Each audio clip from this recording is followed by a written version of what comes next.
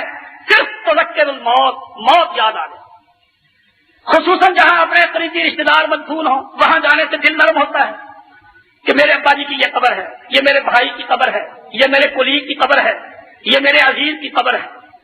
دیکھو میرے ساتھ پھرا کرتا تھا، ہم دونوں اکٹھے کھیلتے تھے، ہم دونوں اکٹھے پڑھتے تھے، یہ فوت ہو گیا ہے، پتہ نہیں میرا مقصد کب آ جائے۔ قبرستان میں جانے کا مقصد کیا ہے؟ صرف موت کی یاد، دنیا سے بے رغبتی، آخرت کی تیاری کا تصور، صرف یہ غرض ہے۔ کیونکہ دل نرم ہوتا ہے اس لیے انسان وہاں جا کر ان کے لیے دعا بھی کر سکتا ہے، ان کے لیے دعا بھی کر سکتا ہے، لیکن یاد رکھیے کس قبر پر دعا جائز ہے؟ جو عام قبرستان ہو، عام قبریں ہوں، کسی بزرگ کے مزار پر جانا قطعاً ناجائز، جانا ہی ناجائز ہے کہ جا کے وہاں جا کر دعا کرے۔ کیوں؟ اس میں مشابہت اس بات کی ہو جاتی ہے کہ جو لوگ ان سے مانگتے ہیں، فرض کر لیجیے گا آپ دعا کرتے ہیں کسی مزار پر کھڑے ہو کر، یا اللہ اسے معاف کر دے، یا اللہ اس بیچارے کی قبر کو کھول دے، اس کی قبر کو منور کر دے، اللہ اس کا حساب آسان کر دے، جو قبرستان میں جا کر دعا کرنی چاہیے۔ کسی مزار پر جا کر یہ دعا کرنا یوں تو سمجھنے والا یہ سمجھے گا کہ جیسے میں بیٹا مانگتا ہوں یہ بھی بیٹا ہی مانگتا ہے، جیسے میں اپنی مرادیں پوری کروانے کے لیے آیا ہوں اس لیے یہی کام یہ بھی کرتا ہے۔ اس لیے کسی مزار پر جانا، وہاں جا کر کھڑے ہونا، وہاں جا کر دعا کرنا، وہاں جا کر ہاتھ اٹھانا، یہ ان لوگوں کے ساتھ مشابہت ہو جاتی ہے، قطعاً جائز نہیں۔ ہاں، عام قبرستان میں جائے، عام قبرستان جس میں مسلمان مدفون ہو، کوئی میلہ نہ لگتا ہو، وہاں جا کر آدمی دعا کرے، ہاتھ بھی اٹھا سکتا ہے کیونکہ کسی کے ساتھ مشابہت نہیں ہوگی۔ اور دعا میں یہی ہے، یا اللہ ان کو معاف کر دے، اللہ ان کا حساب آسان کر دے، اللہ ان کے درجات بلند کر، اللہ ان پر مہربانی کر۔ کس قسم کی دعائیں جو ہیں ان کے لیے کر سکتا ہے۔ میرے بھائیوں، میں کیا عرض کروں، آج مسلمان جو ہے دنیا کے لیے اس کی عقل بڑی کام کرتی ہے، دنیا کے لیے اس کی عقل جو ہے بہت تیز ہے، لیکن دین کی طرف سے ہماری عقل بالکل چک ہے۔ اب دیکھو کسی کے گھر میں میت ہو جائے، لوگ جاتے ہیں، کس غرض کے لیے جاتے ہیں؟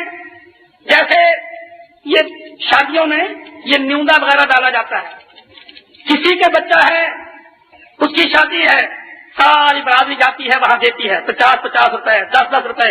آج کل مہنگائی ہے کچھ زیادہ ہوگا، پہلے کچھ کم تھا، باقاعدہ رجسٹر پر نوٹ ہوتا جاتا ہے۔ اب جب میرے ہوگی شادی کسی بچے کی، کسی لڑکی کی، تو برادری وہ بدلہ اتارنے کے لیے، وہ نیوندا دینے کے لیے وہ میرے پاس آ جائیں گے۔ اب جو نہ آئے وہ برادری کا مجرم، اس کا منہ کالا، لوگ برا جانتے ہیں۔ بالکل لوگوں نے یہی سمجھ رکھا ہے کہ اگر تو کسی مرے پہ کسی کے گھر نہیں جائے گا، کوئی تیرے گھر نہیں آئے گا، تو بھی جا کر اس کا منہ جھڑ، تو بھی جا کر اس کا منہ جھڑتے گئے، جھوٹے سچے ہاتھ اٹھایا، گھر والا میں گیا ہاتھ اٹھایا، وہ گیا ہاتھ اٹھایا، تیسرا گیا ہاتھ اٹھایا، چوتھا گیا ہاتھ اٹھایا، ایسی اس کی ایکسرسائز کرواتے ہیں۔ پتہ نہیں 20 دفعہ ہاتھ اٹھاتا ہے، پتہ نہیں 30 دفعہ، دل سے تنگ ہے لیکن زبان سے کہتا نہیں کہ بھائی جانے دو، بس کرو دعا کو، میں تو مر گیا، کہہ نہیں سکتا۔ بھائی یہ تو ایک بٹا اتارنا ہے، یہ تو ایک بدلہ چکا رہا ہے وہ، لہذا ایک رسم یہ سلسلہ چلتا رہتا ہے۔ اور یہ میرے بھائیوں یہ رسم ہے، اسلام کی تعلیم کیا ہے اس کو دیکھیے۔ اگر آپ عقل سے کام لیں گے، لازماً آپ اسے اپریشیٹ کریں گے کہ اسلام کی صحیح تعلیم یہ ہے کہ جس کے گھر کوئی فتیجی ہو جائے، ان کے گھر میں میت ہو جائے، کوئی فوت ہو جائے، ان کے گھر جانا چاہیے، یہ اسلام کی تعلیم ہے۔ لیکن عقل سے سوچیے اور پھر اسلام کا حکم دیکھیے کہ کس لیے جانا چاہیے۔ لفظ چلتا ہے اپنی تعزیت کے لیے، جس کے گھر میں فتیجی ہو جائے اس گھر میں جانا چاہیے، کس لیے؟ تعزیت کے لیے۔ اب تعزیت کسے کہتے ہیں؟ تعزیت کے میں نے عربی میں عزا، اجزا یعزی تعزیہ، تسلی دینا، حوصلہ دلانا، صبر کی تلقین کرنا، یہ تعزیت کے معنی۔ جس گھر میں کوئی فوت ہو جائے ان کو بڑا صدمہ ہوتا ہے، اگر باپ مر گیا ہے تو اولاد بیچاری بہت دل برداشتہ ہے، حکم ہے کہ جاؤ جا کر ان کو ان کے پاس بیٹھو، 3 وقت کا کھانا کھلاؤ ان کو، ارد گرد کے جو پڑوسی ہوں، کیونکہ ان کو صدمہ ہے، وہ کھانا پکا نہیں سکتے، ان کا دل نہیں چاہتا، وہ بھوکے رہیں گے، ان کے بچے پریشان ہوں گے، پڑوسیوں کو چاہیے کہ ان کو کھانا کھلائیں، ان کے گھر جائیں، ان کو تسلی دیں، ان کو حوصلہ دلائیں اور صبر کی تلقین کریں کہ تیرا باپ فوت ہو گیا، میرا بڑا دوست تھا، میرا ملنے والا تھا، بیٹا مجھے بات سمجھنا، میں تیرے جب تجھے ضرورت ہو میرے پاس بڑی خوشی سے آنا، میں تیرے ساتھ اچھا سلوک کروں گا، اس قسم کی باتیں کہہ کے اس کو تسلی دی جائے۔ یہ ہے تعزیت۔ مردوں کے گھروں میں جانا ان کو تسلی دینے کے لیے ہوتا ہے، لیکن ہم کیا کرتے ہیں؟ دعا باہر جا کر کرتے ہیں، اور یہ اسلام کی تعلیم بھی نہیں، اور اس دعا کا فائدہ بھی کچھ نہیں۔ ادھر حقے بھی چلتے رہتے ہیں، باتیں بھی ہوتی رہتی ہیں، اور دعا ہاتھ اٹھائے ان کو بات۔ اور یہ دعا کا تو اللہ میرا رحم کرے، آپ دیکھتے نہیں مسجدوں میں 5 نمازیں فرض پڑھی، ہر نماز کے بعد فوراً دعا۔ اب کیا پڑھتا ہے مولوی؟ اب مولویوں کو اتنا بھی پتا نہیں ہوتا، قل اللہم مالک الملک، قل اللہ، تو کہہ کہ اللہ مالک ہے، ان کو یہ بھی پتا نہیں کہ لفظ کیا کہنے ہیں، کہاں سے دعا شروع ہوتی ہے اور کہاں سے پڑھنی ہے، اور پھر یہ بھی نہیں اللہم انت السلام ومنک السلام الیک یرجع السلام، یہ حالانکہ جو عام کلمات ہیں دعا نہیں ہے، اس کو پڑھ جاتے ہیں اور سمجھتے کہ یہ دعا ہے۔ ہاتھ اٹھانے کی عادت پڑی ہوئی، حدیث میں آتا ہے آپ مسجد میں بیٹھے تھے، ایک آدمی نے نماز پڑھی اور دعا کرنے لگا، چھوٹتے ہی یا اللہ میرا یہ کام کر دے، یا اللہ میرا یہ کام کر دے، جو ضرورت تھی مانگنے لگ گیا۔ رسول اللہ صلی اللہ علیہ وسلم نے فرمایا تو نے جلدی کی، یہ جلد بازی ٹھیک نہیں، تجھے دعا کرنی چاہیے تھی کیسے؟ پہلے اللہ کی تعریف کرتا، پھر نبی پر درود بھیجتا، اس کے بعد جو اپنے لیے مانگنا تھا وہ مانگا، یہ دعا کا طریقہ ہے۔ اب آپ چلے جائیں مسجدوں کے مولویوں اور اماموں کو دیکھ لیں، کبھی ان کی دعا میں حمد و ثنا نہیں ہوگی، اللہ کی تعریف، اور پھر کہے درود شریف بالکل نہیں ہوگا، اور پھر اس کے بعد مانگنا، اس کے لیے بھی باقاعدہ اسٹیپ بائی اسٹیپ انسان اپنے گناہوں کا اقرار کرے اور آئندہ کے لیے خدا سے معافی مانگ کر اپنی اصلاح کا عہد کرے، پہلے پچھلا معاملہ صاف کرے، پچھلا قلب چکائے، آئندہ کے لیے خدا سے عہد کرے، پھر دیکھیے دعا قبول ہوتی ہے کہ نہیں۔ اور میرے بھائیوں یہ دین تو اب رسمی بن گیا ہے، کوئی حقیقت نہیں، اور یہ جیسا کہ ابھی ایک چیز دی تھی شروع میں، مسائل ہم نے جب دیکھیے نا بے ہمتی کی انتہا ہے، جب لوگ دنیا کی طرف سے بھی یہ حالت ہوتی جا رہی ہے تو چیز خرید کے طالب نہ ہو تو پھر کھوٹی چیز پر ہی ان کو گزارا کرنا پڑتا ہے۔ آپ اس کو دیکھیے، دودھ خالص اب ملتا ہے کہیں، لیکن نہیں ہم لگ گئے اب ڈبے کے دودھ پر۔ جب خالص ملنا مشکل ہو گیا ہم نے کہا چھوڑو نہیں ملتا، نہ ہی ڈبے کا ہی، اب ڈبے پہ لگ گئے۔ اصلی اسلام جب نہیں ملتا تھا تو نقلی اسلام پر لگ گئے سارے، یہ لوگوں کی فطرت ہے۔ گھی دیسی پہلے خالص ملتا تھا، عام استعمال ہوتا تھا، لیکن جب اس میں ڈالنے کی ملاوٹ ہونے لگ گئی تو لوگوں نے اس کا استعمال پسند نہ کیا کہ ملاوٹی گھی، اور وہ دوسری سائڈ ترقی کرتے گئے، انہوں نے خود کر ڈالڈا بنانا شروع کر دیا، تو لوگوں نے سوچا کہ اس ملاوٹی کی کیا ضرورت ہے، تم بھی ڈالڈا ہی کھاؤ۔ اب دیکھ لو لوگ ڈالڈے پر ایسے قانے ہو گئے، ایسے مطمئن ہو گئے کہ اب دیسی کا نام ہی نہیں لیتے، اب ڈالڈا ہی چل رہا ہے۔ اور پھر کمال یہ ہے ڈالڈا کھا کر دیسی کھانے کے لائق آدمی رہتا ہی، ڈالڈا اس کے اندر اس قسم کے اجزاء ایسی اسٹیجز سے یہ گزرتا ہے جب بنتا ہے ڈالڈا، کاسٹک سوڈا اور بہت خطرناک چیزیں جو میدے کو بالکل بیکار کر دیتی ہیں، اس قسم کی چیزوں سے وہ تیار ہوتا ہے۔ نتیجہ یہ نکلتا ہے کہ جو لوگ مستقل ڈالڈا استعمال کرتے ہیں وہ دیسی گھی ہضم کر سکتے ہی نہیں، اور اس لیے ڈاکٹر کہتے ہیں مکھن بند کر دو، مطلب مکھن کو بھی کبھی تو بند کیا کرتا تھا، دیسی گھی کو بھی کبھی بند کرتا تھا۔ جب دیکھ لیا کہ اب استعمال ڈالڈے کا عام ہے، اہلیت صلاحیت ختم ہو چکی ہے، تو وہ ڈالڈے پر ہی کام چلتا ہے، اب دیسی استعمال ہو سکتا ہی نہیں۔ میرے بھائیوں بالکل اسی طرح سے جو خالص دین تھا، جب مولویوں نے ملاوٹ شروع کر دی لوگ بالکل چھوڑ کر قومی سوشلسٹ کمیونسٹ اسلام کو چھٹی، اور پھر یہ ڈالڈا چلتا رہا، ڈالڈا دین، یہ ڈالڈا مذہب چلتا رہا، اتنی ترقی کر گیا کہ وہی کھا رہا ہے، جسے دیکھو بریلوی، جسے دیکھو شیعہ، جسے دیکھو یہ، اب ڈالڈا اتنا عام ہو گیا ہے کیا اگر آپ ان کے سامنے خالص دین پیش کریں وہ ہضم ہی نہیں ہوتا، وہ برداشت ہی نہیں ہوتا ہے یہ، ارے بھائی یہ رکھنا دین بڑا مشکل ہے، جیسے اس سے دیسی گھی سے ڈالڈا کھانے والے کو جلاب لگ جاتے ہیں، بالکل اب اگر خالص دین پیش کیا جائے، جن کو یہ ڈالڈا مذہب ملتا ہے وہ برداشت نہیں کر سکتے کہ ہم تو مر جائیں گے، ہم نہیں بچ سکتے بالکل، چاہتے لوگ اسی پر تلاش کر رہے ہیں، اسی ڈالڈے مذہب پر چل رہے ہیں۔ لیکن میرے بھائیوں، یہ ڈالڈا اور یہ دیسی گھی یہ تو دنیا کی مثال تھی، دھندا تھا، چلو آدمی مر جائے گا، زیادہ سے زیادہ کیا ہوگا، مر جائے گا آدمی، ڈالڈا کھائے گا، پیٹ چھلنی ہو جائے گا، میدا بیکار ہو جائے گا، زیادہ سے زیادہ موت آ جائے گی۔ لیکن اگر دین ڈالڈا ہوا، اگر مذہب ڈالڈا استعمال کرتے گئے تو نتیجہ کیا نکلے گا؟ میرے بھائیوں، نتیجہ یہ ہوگا کہ آدمی دوزخ میں جائے گا، جنت کبھی نصیب نہیں ہوگی۔ دیکھیے ہمارا منتہا کیا ہے، ہمارا گول کیا ہے، اللہ کے رسول کے ساتھ ہاتھ میں ہاتھ دینا۔ ہم جو یہ دین پر چل رہے ہیں، کیا مقصد ہے اس سے کہ جب ہم دنیا سے جائیں، ہم محمد صلی اللہ علیہ وسلم کی امت میں ہیں، ہم جا کر حضور کے ہاتھ میں ہاتھ دیں۔ اور یاد رکھیے گا، کوئی شخص جنت میں نہیں جا سکتا، کوئی شخص جنت میں نہیں جا سکتا جب تک پہلے حضور سے مل نہ لے۔ آپ نے فرمایا کسی نبی کو اللہ نے حوض کوثر عطا نہیں کیا، یہ صرف شرط مجھے حاصل ہوگا، میری امت کے لوگ، میں حوض کوثر پر بیٹھا ہوں گا، میری امت کے لوگ آئیں گے، جن کو جنت میں جانا ہوگا وہ میرے پاس آئیں گے، میں ان کو اپنے ہاتھ سے پانی پلاؤں گا، جیسے باپ اپنے بیٹے کو چلو سے پانی پلاتا ہے، اور جو میرے ہاتھ سے پانی پیے گا وہ پریشان نہیں ہوگا، آرام سے وہ جنتوں میں جائے۔ لیکن جن کا مذہب ڈالڈا ہو گیا، فرمایا میں پانی پلا رہا ہوں گا، لوگ میرے ہاتھ سے پانی پی پی کر جا رہے ہوں گے، تو میں کیا دیکھتا ہوں کہ ایک طرف لاٹھی چارج ہو رہا، ایک طرف لاٹھی چارج ہو رہا ہے۔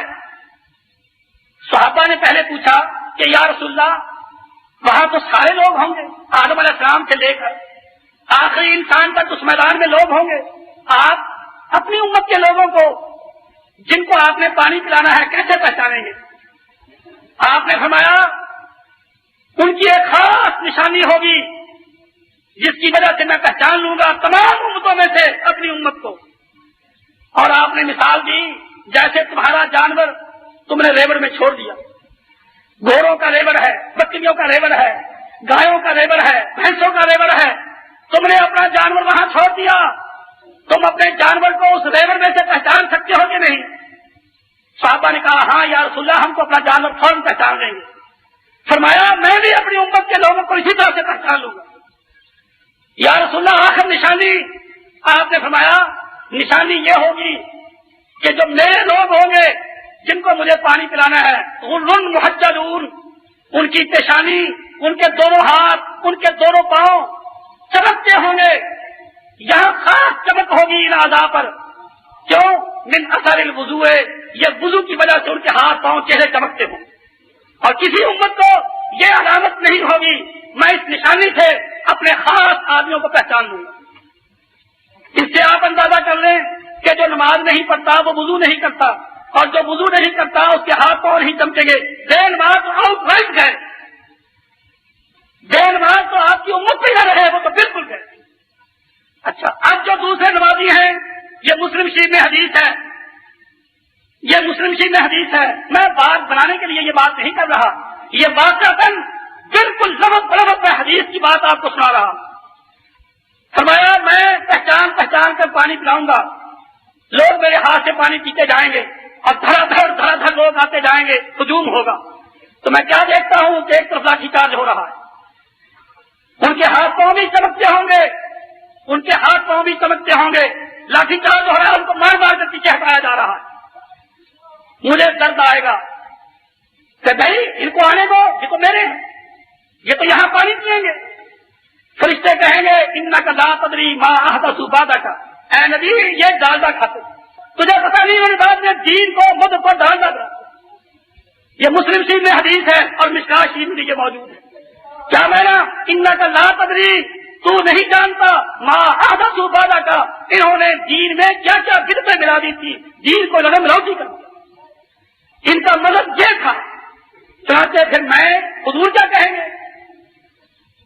حضور نے فرمایا میں کہوں گا سوکن سوکن لمن غیر بعدی، لعنت ہو اس پر، لعنت ہو اس پر جس نے میرے بعد میرے دین کو بدل۔ میرے بھائیوں دنیا کا ڈالڈا کھا لو، زیادہ سے زیادہ آپ کے پیٹ کو نقصان پہنچے گا، آپ کا معدہ خراب ہوگا، لیکن اگر مذہب آپ کا ڈالڈا ہو گیا، مذہب آپ کا